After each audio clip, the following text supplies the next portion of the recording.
kind of like getting COVID-19. You know, it's meant to kill you if you're one of the 4% where it can be lethal. But if you survive it, it could also damage you irreparably, right? Your lungs could be damaged irreparably. I think that's what's happening now. Our press freedom has already been rolled back because we are a cautionary tale. And that has an impact on our democracy. How well are we doing our jobs when we are personally attacked? And then the second thing is in terms of what actually happened, let me go over the 4 years, right? In 2016, the exponential attacks on social media, what we called the propaganda war, began. And when we published this 3-part series, I was getting an average of 90 hate messages per hour. Those same narrative attacks came out of President Duterte's mouth in 2017 in his State of the Nation address. A week later, that seemed to open the floodgates to the weaponization of the law.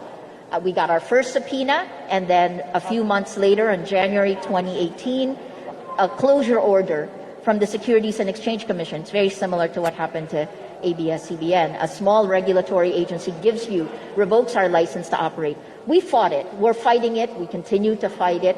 But in 2018, in a little over a year, we had 11 cases and investigations. 2019, they went to trial.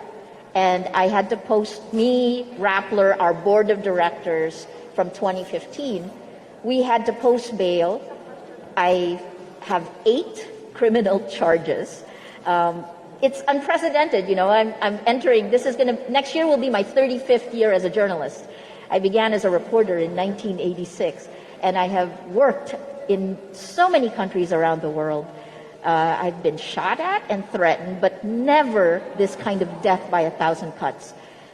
This is like getting a disease. It doesn't go away, and sometimes you're weak, sometimes you're strong. But I think what we have to do is we collectively have to find a vaccine. And that's what we're going to be working really hard to do.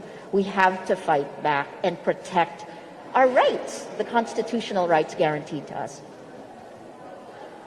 Thank you. How much have you posted in bail? How much have we posted in bail? I don't know the most recent one. I can send me an email and I can ask our CFO, but I do know that the last time I checked, which was maybe 2 years ago, we had posted more in bail and bonds than Imelda Marcos, who's been convicted in 4 different countries. And I've been arrested. I have had arrests with an S, and you know, I don't want to call attention to that. But I do think the other question we have is, what is selective justice? And this has been a question in Filipinos' minds, particularly with the lockdown that we've had. So again, I appeal to the judiciary to uphold the rule of law and to maintain the checks and balances